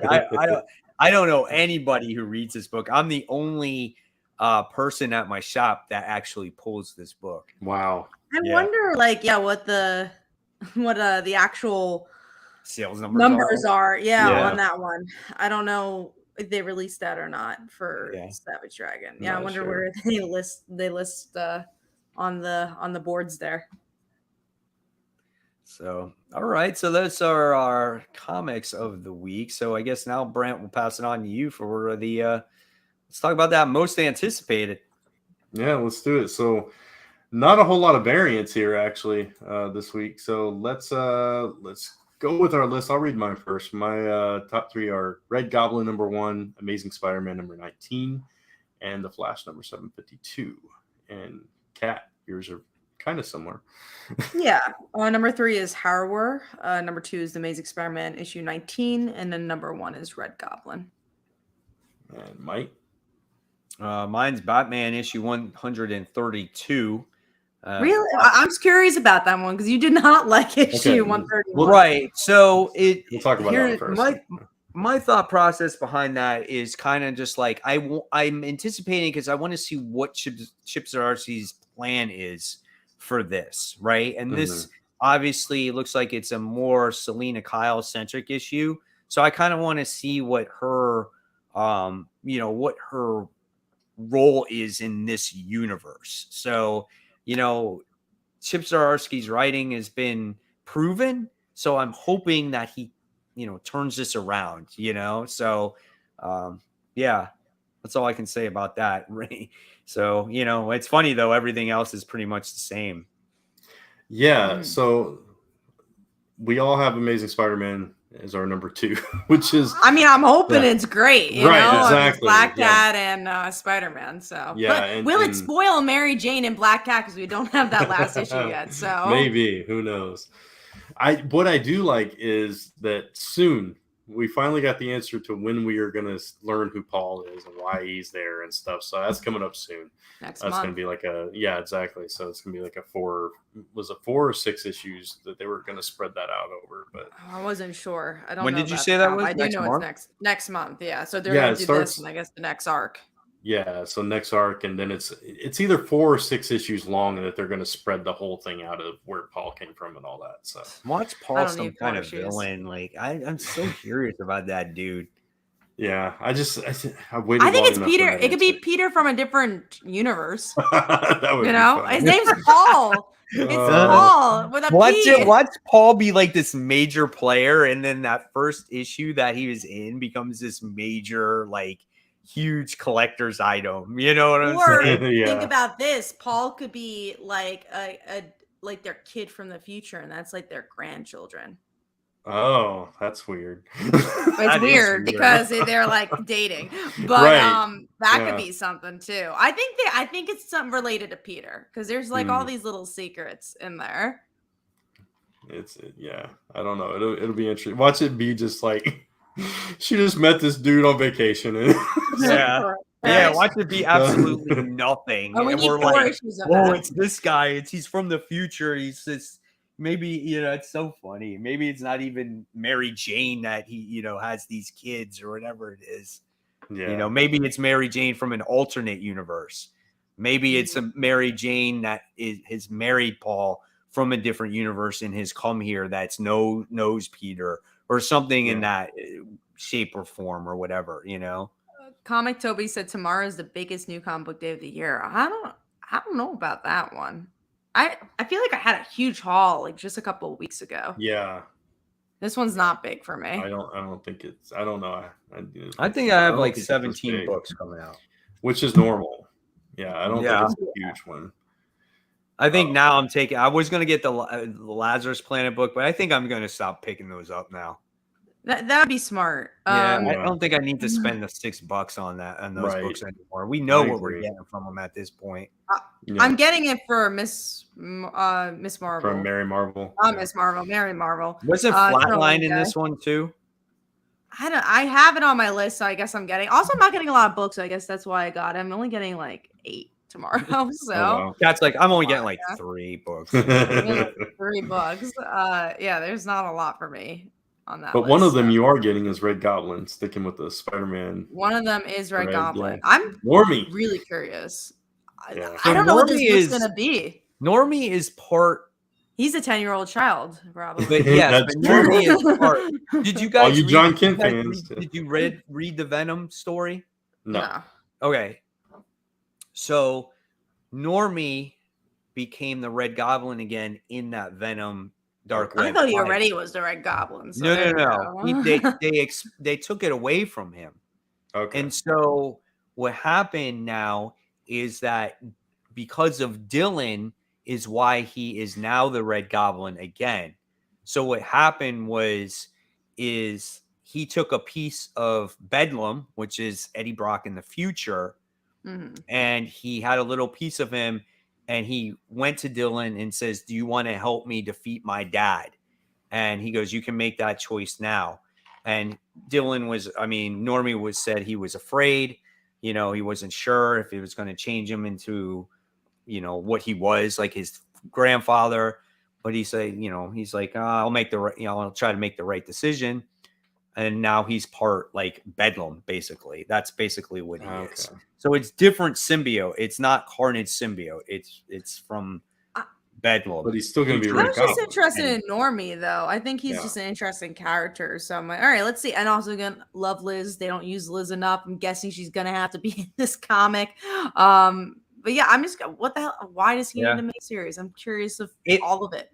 It might be because Liz doesn't even know this happened to Normie at this point. So maybe this will be a story about Liz finding out his choice of hopefully, becoming this Red Goblin. Make her a symbiote. Again. Make her a symbiote. Make her something, please. Make her something. Yes, absolutely. Agreed. So we'll see. So Harrower, who's? Yeah. I know I looked this up. Who's writing it? Lindsay is writing it. It's Boom. Justin Jordan is writing it. Justin Jordan. Okay. I knew it was somebody that I knew, but I couldn't think of who it was. Yeah, it's about this. I'll read the description. So there's nothing to fear in this quaint town of horror, New York, except that it's for the harrower. The children wish the boogeyman was just an urban legend, but this vengeance against the unrighteous is very real, and there's no escape because Harrower seems unkillable and spans generations. What secrets will Alice Young, a teenage girl obsessed with Harrower, uncover, and will she be able to escape the pull of her morbid fixation? It's like Bone Orchid in the Closet. So it's slasher. I love slashers. I adore slashers. They are one of my favorite genres. So I thought it was really interesting that they're like dissecting the slasher. So the final girl is actually obsessed with the slasher. So I'm like, oh, this is like a really cool twist. So I'm very interested in this book. Yeah. I'm picking it up myself. I was about to say, it sounds like something you'd pick up, Mike. Yeah. I think this does not sound like Brant should. And honestly, like when it comes to like these horror books, Boom has been knocking it out of the park with a lot of them. So, and I think they've kind of found their niche because it seems like a lot of their books are like this. So yeah, I'll be picking this one up also. I got a comment here real quick. Neighborhood Merc says, need some opinions. I'm thinking of dropping King Spawn and Gunslinger Spawn.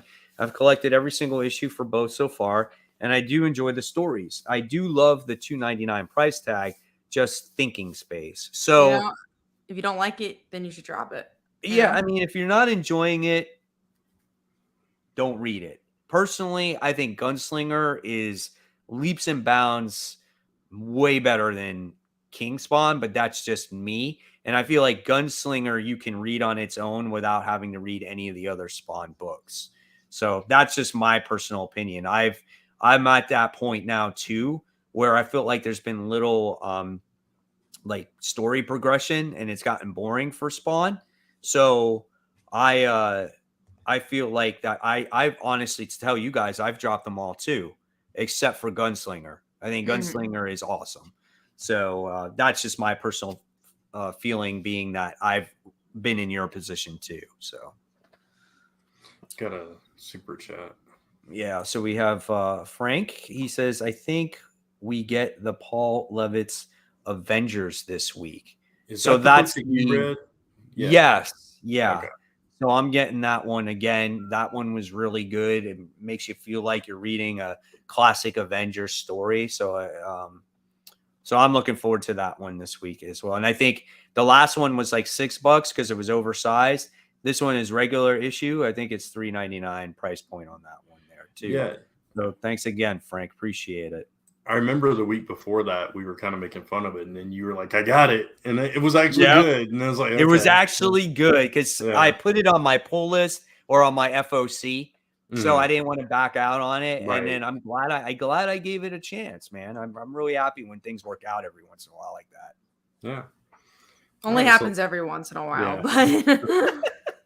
So last book we got to talk about is The Flash, which obviously Mike and I have it as our number one. We're enjoying it for that. I think we're all enjoying the 1 minute. It probably would have been close to my. I honestly, the Harrower, and I am very excited for it, but it's like books like that I want to spotlight more than like, all Yeah, right, yeah. No, I understand that. have the Flash on there. But yeah, the Flash I'm super excited for. It's been a great book. Yeah, yeah, which I think has surprised all of us. So we, hopefully, we continue to get surprises from some of these books, and that Green Lantern book that the name changes mentioned earlier. Hopefully, that's promising as well. So, oh God, I cannot wait for a Green Lantern book, man. Right. Because if he writes this family dynamic like he's writing here in the very few issues that I've read so far, I can't wait to see what he would do in a Green Lantern book. For sure. Exactly. All right. So that's it for most anticipated. All right. So we should mention that if we're talking about before we close out the show, that next week we're not going to be on. So all these books we just talked about. Yeah, it is. And yes, I will literally be on a plane, so I could not be on here. But also, you guys should enjoy the holidays. So we'll be back the week after. Everyone can be with your significant others, Exactly. And not that I would, I have my wife, and not that we'll probably be really doing anything except watching TV, but I'll get to spend some time with her and just lying on the couch watching some reality TV or something. So it was just, go ahead, Kat. What? Sorry, like my mom was talking to me. I was trying to mute myself, so sorry about that. Okay, I thought she was trying to say something. She was like, okay. Anyway, sorry about that. No, we just thought we'd take the opportunity to take a little break, just for a week, and we'll be back the following week, though. So. The news was I got a shirt thrown above my head, and that's what she was trying to say. She's like, "Watch out!" I'm like, "What are you doing?" Serenity goes next week. Kat needs a hat so we can have an all hat stream. No, I can't promise that. I don't think I've ever seen. Funny, I've never that's seen not Kat true. I've with seen a you in hat. like a beanie or like a. Yeah. Oh yeah. No, I could promise that. If you want me in a beanie, that's the Yeah. closest you're getting for a hat. Yeah. There you go. Oh, and then here's a question right here. We got, did you guys talk about The Last of Us? No, we have not. Have you ever, did you catch up at all, Brent? I watched the second episode finally. Did you? No, okay. I'm behind. I haven't seen the other two yet. So I haven't watched the newest one yet. Okay. It became like I watched the first episode on my own, and I wasn't sure if Lisa was going to like it. And then I was like, you might like this. And she watched it and she was like, I like this. So it became an us show. So that's why it's taking a little bit longer. Right. Exactly. Yeah, so totally we watched two. Get that. Yeah. Yeah. So what'd you think of the ending of 2 though? I mean, it was really good and packed a punch. It was like right towards the end, I was like, oh, I can see where this is going. It's like, oh no. Yeah. Yeah. And it's like, oh man. Wait till you get to 3 though. Oh my gosh. 3 is just, it was so good. And and like I told Kat too, like episode 3 is something that would be right up Kat's alley. She would appreciate the writing style in this show and just the episode of the heart that it has and the characters in it. It was so good. And so looking forward to episode 4. I haven't gotten around to it. I thought I was going to read it today because I had a lot of time, but I lost that time piddling around with just so many little odd and end things to do. And it just adds up in time, So maybe I'll watch it before I go to the comic book store tomorrow. So and I am gonna watch episode 3 at some point because the Legends of Tomorrow podcast. We are doing Last of Us, like episode 3 in particular. So I'll watch the first 3 in like a month. So nice. I whoever said that to me for me to watch it tonight, I can't watch it tonight because Lisa's already in bed. There you go. Next week for Valentine's Day, you guys will watch The Last of Us. And Serenity, I will not be in a French beret. Think I'm good with the beanie, close enough. No French beret for me. I can see if I could. I've got like a Coca-Cola bucket hat somewhere. I can match. Yeah, it out somewhere. You can match it. Yep. I don't think I own a bucket hat, so it's one I had for since I was 19, 20. I don't know. Did you really? Yeah. There you go. Yeah, they're selling bucket hats all over the place at Universal, man. They were selling these, they were selling like Mardi Gras ones, they were just selling, they get out all over. But no, it was, again, I just thought it was cool. I like the print of it, and I was just like, you know what, it's something different. And I'll still wear my other hats when I go out and do comic book calls and stuff like that. Yeah. My Super Bowl picks are the buffalo wings I'll be eating when I have to go to a Pride event on like the day before. I don't even know. I don't think we're even gonna watch the Super Bowl. I don't even know who's in it. I don't watch Oh, football. I don't like the Eagles. The Eagles are in it, I think, and somebody else. But the Super Bowl is not a football holiday. It is a buffalo wing holiday. Mike's like, you I don't know. This is it's so funny. It's just like, I don't like sports type of thing. Like, you know, it's like, I don't like football. I like sports. I don't like I've never been into football, really. Yeah, I love basketball. I like baseball. I really just don't really like football. I'm all about football, man. I honestly, though, if it's not the Dolphins, when it comes to the Super Bowl, which is the Philadelphia Eagles and the Kansas City Chiefs, who's playing in it, I always hope for a good game. It doesn't matter who wins, who loses. I just want a good game, because when it's a blowout, it sucks. And everybody loves the commercials. I was about to say that's all the Super Bowl means. And I love that. Yeah, I really love that. And for me, it's a celebration of my favorite sport. Like, yes, I play tennis. Yes, I teach tennis for a living. But the most entertaining sport for me is football. If I was big, like 6'7", 200 and something pounds, I would play football for a living, because I love it. I love it that much. Wow. So yeah, my dream as a kid was playing football. What's that? I said, I don't know why I get into it. I feel like with basketball, it's so fast, and I love that. I love how fast it is. Just so much enjoy that. And I don't know, I couldn't get into football. And I guess because you said you grew up with it, right? Yeah, I mean, I grew up in South Florida, just huge Miami Dolphins fan, and just, you know, I just remember going out and playing with my friends every single Saturday, backyard football in high school. Too. Yeah, I don't know. I never watched it though. My cousin was really into it. He played on all the teams and stuff, but I mean, high school, it was like we had this spring break. We had 40 people come out, and we had 4 separate games of football going on. And, you know, and it's this thing with my dad, who I don't have a relationship anymore. And it's the one thing that I grasp onto. It's very emotional for me, but it's just like, it's kind of like, you know, when I first started watching football on TV, it was the Super Bowl. And it was the only time I've ever saw Miami Dolphins in the Super Bowl. And he was just like, who do you want, Miami Dolphins or the San Francisco 49ers? And I'm like, I want Miami to win, because, you know, they're the home team. And he's like, all right, I'll bet you $5.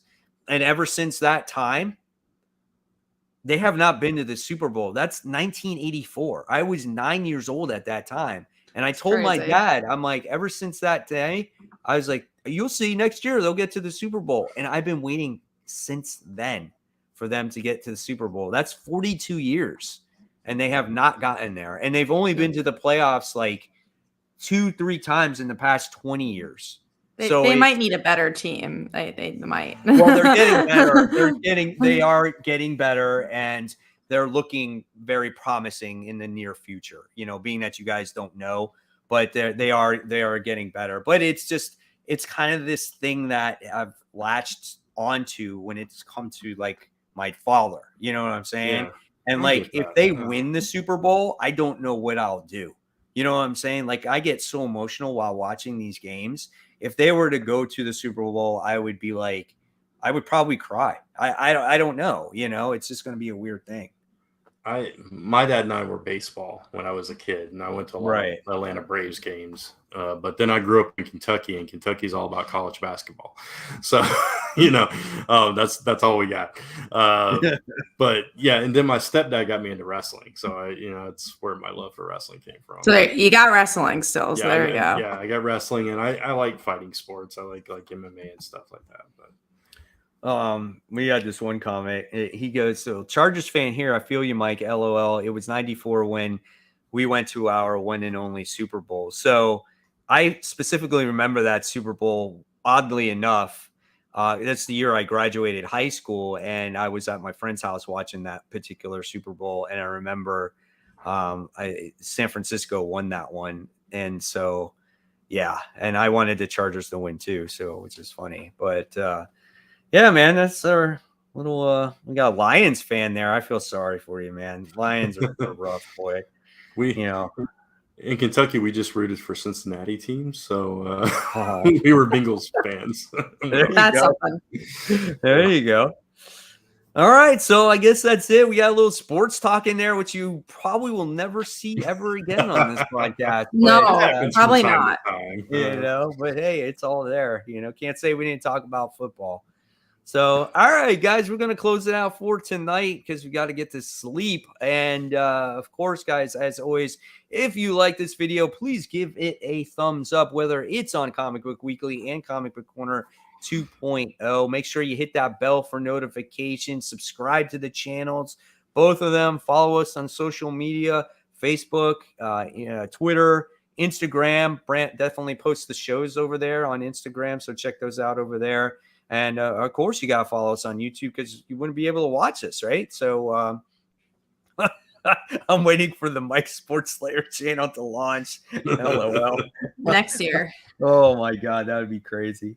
But anyway, guys, we're going to say goodnight. Thank you so much for tuning in. We'll see you in 2 weeks. So happy new comic book day. Happy Valentine's Day to y'all. And we'll see you real soon. Take care, everyone. Good night.